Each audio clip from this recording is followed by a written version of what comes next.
ভাবুন তো, একটা রেল স্টেশন, চারপাশে নিস্তব্ধতা, না কোনো যাত্রী, না কোনো ঘোষণা।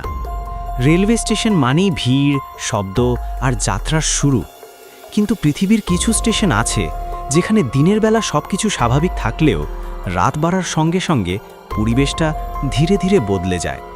খালি প্ল্যাটফর্মে হঠাৎ পায়ের শব্দ শোনা যায়, ঘোষণার মাইক বেজে ওঠে, কিন্তু সেখানে কেউ থাকে না। এই ঘটনাগুলো নিয়ে কেউ জোরে কথা বলতে চায় না, তবু বছরের পর বছর ধরে একই গল্প শোনা যায়, একই জায়গা থেকে। আজকের এই ভিডিওতে আমরা দেখব বিশ্বের 8টি এমন রেলওয়ে স্টেশন যেগুলো শুধু যাতায়াতের জায়গা নয়, বরং সময়ের ভেতর লুকিয়ে থাকা কিছু অজানা রহস্যের নীরব সাক্ষী, যাদের ইতিহাস সিনেমাকেও হার মানায়। তাই ভিডিওটি একদম শেষ পর্যন্ত দেখুন। তাই দেরি না করে ভিডিওটি শুরু করা যাক। Number 1, Canfranc railway station. Spain ও ফ্রান্সের সীমান্তে অবস্থিত একসময় ইউরোপের অন্যতম ব্যস্ত স্টেশন ছিল, কিন্তু দ্বিতীয় বিশ্বযুদ্ধের পর এই স্টেশন ধীরে ধীরে পরিত্যক্ত হয়ে যায়।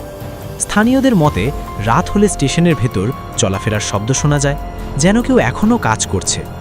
গার্ডদের দাবি অনেক সময় আলো জ্বলে ওঠে, আবার নিজে নিজেই নিভে যায়।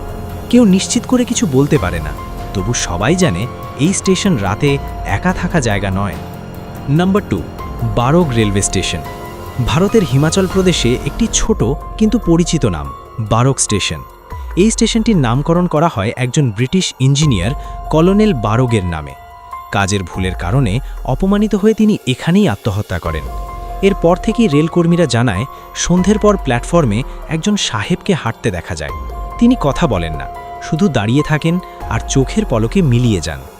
নাম্বার 3, সেনেকা লেক স্টেশন। আমেরিকার নিউ ইয়র্কের কাছে একটি পুরনো রেল লাইন ও স্টেশন। একসময় এখানে এক নারী ট্রেন দুর্ঘটনায় মারা যান। লোকালদের মতে রাত হলে প্ল্যাটফর্মের ধারে একজন নারী দাঁড়িয়ে থাকেন। ট্রেন আসার আগ মুহূর্তে তিনি হঠাৎ অদৃশ্য হয়ে যান। সবচেয়ে অদ্ভুত বিষয় হলো, এই ঘটনাগুলো একাধিক সিসিটিভি ফুটেজেও ধরা পড়েছে। Number 4, Dunedin railway station. দিনের বেলা এই স্টেশন পর্যটকদের জন্য খুবই সুন্দর, কিন্তু রাতে স্টেশনের ভেতরে কাজ করা কর্মীরা এক ভিন্ন অভিজ্ঞতার কথা বলেন। খালি হলে হঠাৎ দরজা খোলার শব্দ, পিয়ানো বাজানোর আওয়াজ অনেকে শুনেছেন। কেউ নিশ্চিত নয় এই শব্দগুলো কোথা থেকে আসে, কারণ তখন স্টেশনে আর কেউ থাকে না। Number 5, Chureito area station. জাপানে আত্মা ও অতৃপ্ত আত্মার গল্প খুব সাধারণ বিষয়। এই স্টেশনের আশেপাশে অতীতে বহু আত্মহত্যার ঘটনা ঘটেছে। লোকাল বাসিন্দাদের বিশ্বাস, রাতে প্ল্যাটফর্মে মানুষের ছায়ার মতো কিছু দেখা যায়, যা ট্রেনের আলোয় মিলিয়ে যায়। অনেক যাত্রী রাতের ট্রেনে এখানে নামতে চান না। Number 6, Aldwych station. লন্ডনের পরিত্যক্ত অ্যাল্ডউইচ আন্ডারগ্রাউন্ড স্টেশন। দ্বিতীয় বিশ্বযুদ্ধের সময় এটি বোমা হামলা থেকে আশ্রয়স্থল হিসেবে ব্যবহৃত হয়। কর্মীদের মতে রাতে ভেতরে কাজ করার সময় হঠাৎ কান্নার শব্দ এবং পায়ের আওয়াজ শোনা যায়। এই কারণেই এই স্টেশনের রাতের শিফট সবচেয়ে অপ্রিয়। Number 7, বেগুনকোডর station. ভারত, ঝাড়খণ্ডের বেগুনকোডর স্টেশন একসময় দীর্ঘদিন বন্ধ ছিল, কারণ ট্রেন চালকরা দাবি করেন রাতে ট্র্যাকের ওপর এক নারীকে হাঁটতে দেখা যায়।